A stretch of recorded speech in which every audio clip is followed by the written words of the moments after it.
সব আপনাদের কাছে, আপনাদের নিজের পাওয়ারটা খাটান, দেখেন সব ঠিক হয়ে যাবে।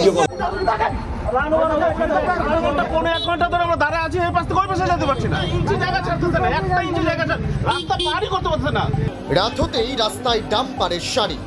শনিবার সন্ধ্যা থেকেই শয়ে শয়ে ডাম্পার ছুটতে থাকে শহরের বুক চিরে, আর এতেই তেতে ওঠেন মালবাজার শহরের স্থানীয় ব্যবসায়ীরা। প্রতিবাদ জানিয়ে পথ অবরোধ করেন।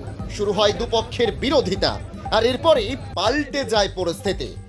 মাফিয়াদের সশস্ত্র বাহিনী আক্রমণ শুরু করে স্থানীয়দের ওপর। খবর পেয়ে ঘটনাস্থলে গেলে দুষ্কৃতীরা আক্রমণ করে সাংবাদিকদের ওপরও। পুলিশের সামনেই চলে মারধর, কেড়ে নেওয়া হয় মোবাইল ফোন।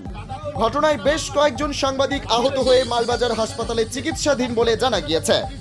এদিকে সংঘাতের খবর পেয়ে পরবর্তীতে জলপাইগুড়ি সদর থেকে অতিরিক্ত পুলিশ বাহিনী পাঠিয়ে পরিস্থিতি নিয়ন্ত্রণে আনে জেলা পুলিশ।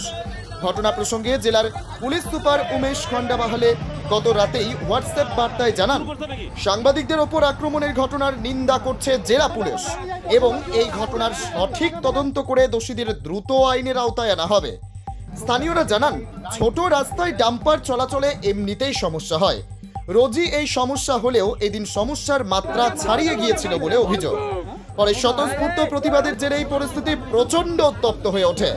পুলিশ সেই সময় এলাকায় গেলেও জনতার প্রতিবাদের মুখে পড়ে তারা পিছু হটে। এই সময় এক সাংবাদিকের ওপর বালি মাফিয়ারা আক্রমণ চালায়। এলাকার বাকি সাংবাদিকরা সেই সময় সেখানে গেলে বালি মাফিয়ারা সবার ওপর চড়াও হয়। বালি মাফিয়ারা তাণ্ডব শুরু করলেও পুলিশ সির্ফ দর্শকের ভূমিকায় ছিল, অভিযোগ স্থানীয়দের।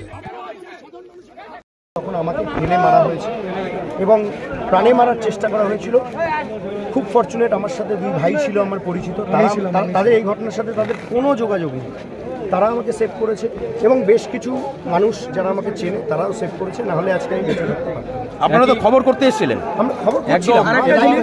আমার ওপর আক্রমণ হওয়ার ফুটেজ আছে।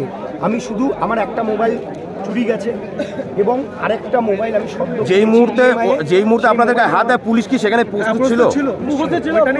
কিন্তু একথা বলা ঠিক যে সেই সময় দুষ্কৃতীদের যা সংখ্যা তার তুলনায় পুলিশের সংখ্যা এতটাই নগণ্য ছিল যে পুলিশ যদি তখন পাল্টা প্রতিরোধ করতে যায় পুলিশেরও প্রাণ সংশয় হতে পারে।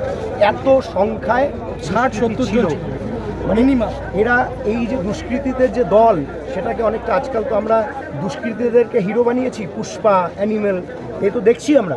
এই পুষ্পা যেরকম করে বড় দল বানিয়েছিল দুষ্কৃতীদের, হাজার হাজার মানুষ, এরাও হাজার হাজার মানুষের দল বানিয়েছে যারা এই দুষ্কৃতীদের সাথে আছে। তাদের কাছে আগ্নেয়াস্ত্র ছিল এবং আমাদের নীতিশ কুমার উপাধ্যায় তিনি কিন্তু বলেছেন তাকে আগ্নেয়াস্ত্র দেখানো হয়েছে। আপনার পরিচয়টা? আমার নাম সন্তু চৌধুরী, আমি নিউজ মালবাজার এবং পুরুলিয়া টুডেতে কাজ করি সাংবাদিক হিসেবে। দোকানপাট খোলা আছে, যাই তো ব্যবসা সেটা করছে, করুক। রাত্রে রাস্তা ফাঁকা থেকে যাই তো, কিন্তু এখন রাত্রে দোকানপাট খোলা, লোক তো রাস্তা সব দোকানদারি বন্ধ করা, সবাই দাবি করো থাকবে ওখানে।